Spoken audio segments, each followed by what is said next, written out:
మహాకుంభమేళలో పూసలమ్ముకునే Mona Lisa Bhonsle తన సహజసిద్ధమైన అందంతో ఓవర్ నైట్ సోషల్ మీడియా స్టార్గా మారిపోయింది. ప్రస్తుతం ఆమె భర్త అయిన ఫర్మాన్ ఖాన్ విడుదల చేసిన ఒక సెల్ఫీ వీడియో సోషల్ మీడియాలో సంచలనాన్ని సృష్టిస్తుంది.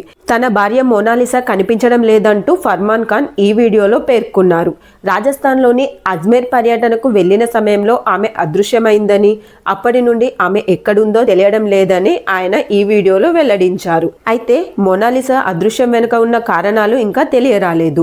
మోనాలిసా నిజంగానే మిస్ అయిందా, లేకపోతే ఎవరైనా కిడ్నాప్ చేశారా అనేది తెలియాల్సి ఉంది. ఒక్క ఫోటోతో ఓవర్ నైట్ సోషల్ మీడియా స్టార్గా మారిపోవడమే కాకుండా సినిమాల్లో అవకాశాలు కూడా దక్కించుకున్న మోనాలిసా ఆన్లైన్ ద్వారా పరిచయమైన ఫర్మాన్ ఖాన్తో ప్రేమలో పడి పెద్దలను ఎదిరించి పెళ్లి చేసుకుంది. అయితే వీరి వివాహ సమయానికి మోనాలిసా వయసు కేవలం 16 ఏళ్లే కావడంతో మైనర్ బాలికను ప్రలోభపెట్టి పెళ్లి చేసుకున్నాడంటూ విశ్వ హిందూ పరిషత్ వంటి సంస్థలు ఫర్మాన్పై పోలీసులకు ఫిర్యాదు చేశారు. ఈ మేరకు విచారణ జరిపిన జాతీయ షెడ్యూల్ తెగల కమిషన్ వివాహ సమయానికి మోనాలిసా వయసు కేవలం 16 ఏళ్లే అని తేల్చి చెప్పడంతో ఆమె వివాహం చట్టవిరుద్ధమైందని స్పష్టమైంది.